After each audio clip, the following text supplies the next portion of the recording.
Olá pessoal, estou aqui com vocês para mais uma aula da nossa física e hoje nós vamos começar com uma pergunta para a gente refletir até o final dessa aula.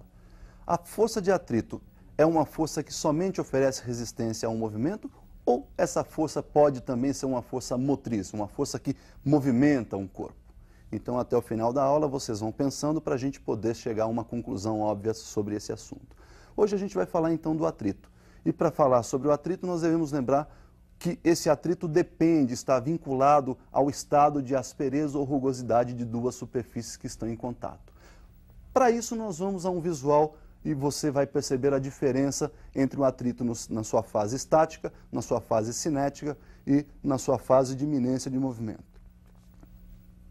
Olha aí, o atrito estático é aquele enquanto o corpo ainda está parado, né? Então você vai aplicar uma força F na tentativa de movimentar esse corpo, mas aquela força que está tangenciando a superfície de contato ali, que nós chamamos de atrito, vai manter esse corpo em repouso, porque ela no momento está sendo igualada à força F, ou seja, tem a mesma intensidade da força F, a mesma direção e sentido oposto.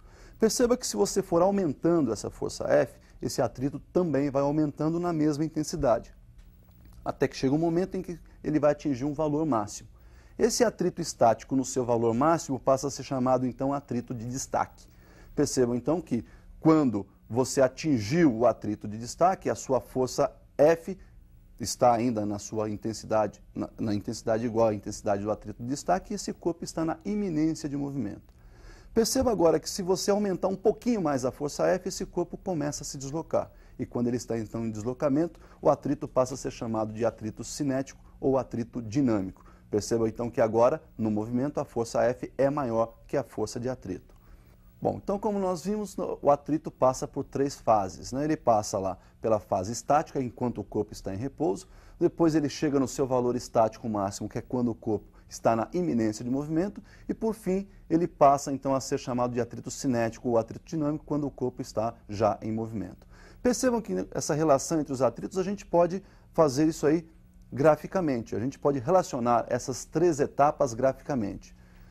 Vamos observar então como é que fica tudo isso lá no gráfico. Percebam aí que no eixo vertical eu tenho a força de atrito, no eixo horizontal eu tenho a força motriz F, e percebam então que conforme eu vou aumentando a força F, nós temos um aumento também da força de atrito. Olha lá, nós temos uma reta crescente, 45 graus, porque enquanto o corpo permanece em repouso, a força motriz e a força de atrito têm as mesmas intensidades. Quando atinge o ponto máximo dessa reta crescente, nós temos lá o atrito de destaque. Consequentemente, o corpo está na iminência de movimento. Agora perceba que quando esse corpo entra em movimento, o atrito cai, o atrito cinético ou dinâmico, ele passa a ser um pouco menor que o atrito de destaque. Isso é porque conforme aumenta a velocidade, o contato entre os corpos diminui. E com essa diminuição de contato entre os corpos, diminui também o atrito. Perceba então que o atrito estático que nós vamos utilizar aí é sempre no seu valor máximo. E, consequentemente, quando a gente fala de coeficiente de atrito, esse coeficiente vai ter um valor estático e um valor cinético ou dinâmico. Perceba então que o estático vai ser sempre maior, ou em algumas situações nós vamos considerar que esse atrito estático e cinético são iguais. Por isso, o coeficiente de atrito estático é maior ou igual ao coeficiente de atrito cinético. Então nós vamos observar aí que se a força F for menor que o atrito de destaque, o corpo permanece em repouso e a força F então tem a mesma intensidade da força de atrito. No momento em que essa força F passa a ser maior que a força de atrito de destaque, percebam então que o atrito passa a ser cinético e o corpo então agora entra em movimento. Bom, perceberam então que as possibilidades de atrito, nós falamos, são duas. Esse estático é sempre o valor máximo, então nós não vamos utilizar nenhum atrito estático inferior ao destaque, e sempre que o corpo estiver em movimento, o atrito passa a ser o cinético. Qual seria a relação matemática para você calcular essa força de atrito? Então nós vamos visualizar essa expressão matemática. Olha lá, a expressão matemática relaciona a força de atrito com a força normal. Portanto, a expressão matemática ficaria mais ou menos assim, olha, força de atrito igual ao coeficiente de atrito multiplicado pela força normal. Se o atrito for estático, ou atrito de destaque, nós vamos multiplicar o coeficiente estático pela força normal. Se o corpo já estiver em movimento, ou seja, se o atrito for cinético, nós vamos multiplicar o coeficiente de atrito cinético pela força normal. Bom, pessoal, essa força normal, o que vem a ser essa força normal? Bom, é simples da gente perceber. Se você tem uma superfície de contato e você vai apoiar sobre essa superfície um corpo, faça isso colocando o seu dedo ali no meio. A força que esse corpo de cima e o corpo de baixo estão aplicando no seu dedo, comprimindo o seu dedo, é a chamada força normal. É a força que esses corpos estão trocando no momento. Essa força normal tem uma característica, ela é sempre perpendicular à superfície de contato.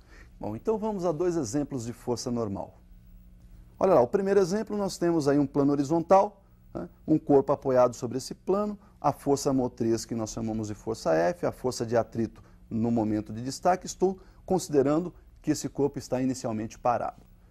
Perceba então que existe a força de gravidade empurrando esse corpo para baixo, que é a força peso, e a superfície não deixa esse corpo descer, empurrando então, obviamente, esse corpo para cima.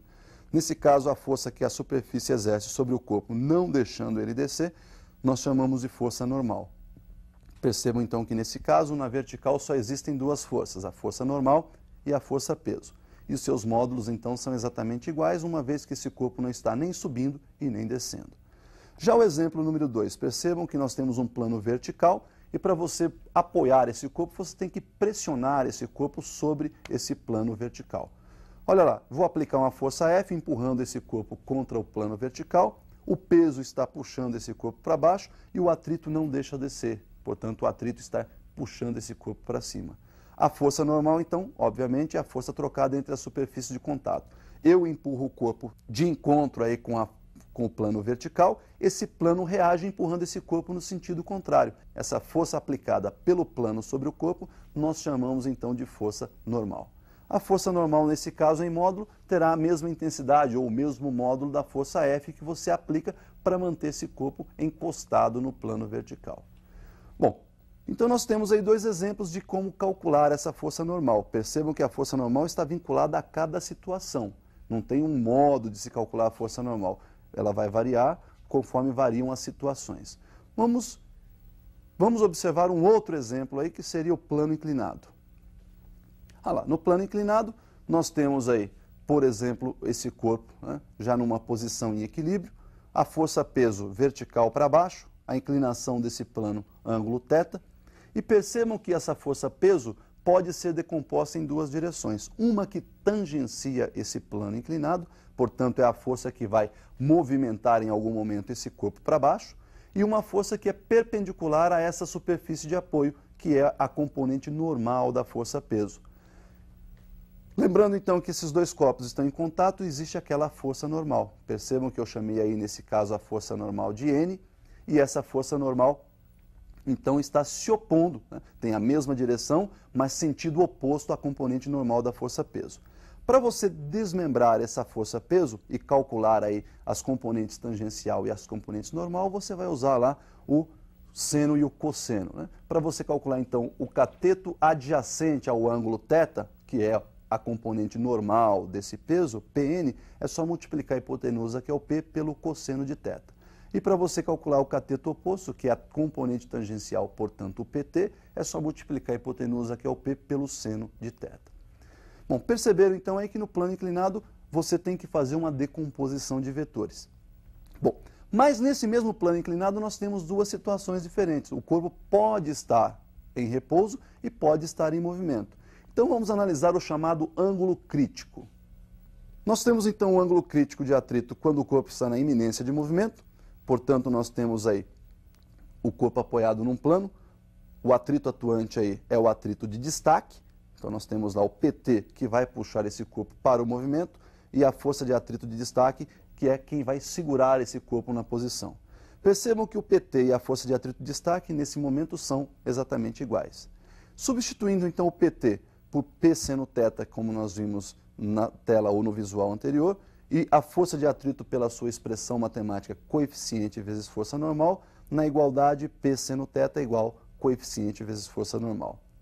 Uma vez que você lembrou aí que a força normal ou a componente normal aí está igualada, né, à nossa componente normal do peso, ou seja, a força normal e o peso normal têm módulos iguais, eu vou então substituir a normal por P cosseno θ. nós temos então que P seno θ é igual ao coeficiente estático multiplicado por P cosseno θ.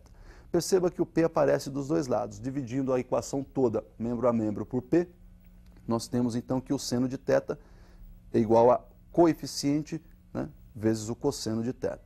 Nós vamos dividir os dois lados por cosseno, nós temos então que o coeficiente é seno de θ sobre cosseno θ e, consequentemente, o coeficiente aí seria a tangente do ângulo θ. Então, nós vimos aí o ângulo crítico, né, de atrito quando o corpo está na iminência de movimento. E quando esse corpo começa a se movimentar com velocidade constante? Então, vamos ao novo visual. Quando a velocidade, então, é constante, nós temos aí o corpo em movimento, né? Essa velocidade vai manter-se constante em módulo, direção e sentido, e a nossa componente tangencial será igual ao atrito cinético aí agora, força de atrito cinético, porque ele está em movimento. Percebam, então, que igualando PT à força de atrito cinético, nós vamos substituir o PT por P seno novamente, e a força de atrito cinética por coeficiente cinético vezes força normal. Lembrando que a força normal é igual a componente em módulo, igual a componente normal da força-peso, nós temos que P seno θ é igual ao coeficiente cinético multiplicado por P cosseno θ. Dividindo os dois lados da equação, os dois membros da equação por P, seno θ é igual a coeficiente vezes cosseno θ, daí então nós temos que o coeficiente é seno sobre cosseno e novamente o coeficiente de atrito cinético igual a tangente de θ. Perceberam então que o nosso coeficiente de atrito, né, ou o nosso ângulo crítico de atrito, seja ele na hora em que o corpo está na iminência de movimento, ou seja ele quando o corpo está em movimento uniforme, será sempre dado pela tangente do ângulo de inclinação do nosso plano inclinado. Bom, lembra da perguntinha inicial? Se nós podemos então agora, depois de tudo isso esclarecido, responder aquela pergunta. Olha lá. Será que a força de atrito é simplesmente uma força de resistência, que oferece resistência ao movimento, ou será que ela pode ser uma força motriz? Lembra assim, olha, se você colocar uma caixa sobre a carroceria de um caminhão, e esse caminhão começar a deslocar-se lentamente, quem é que está empurrando essa caixa junto com o movimento? É exatamente o atrito existente entre a caixa e a carroceria do caminhão. Portanto, nesse momento, o atrito é quem está empurrando essa caixa. Consequentemente, o atrito também pode atuar como uma força motriz. Por hoje, então, é só. Até uma próxima.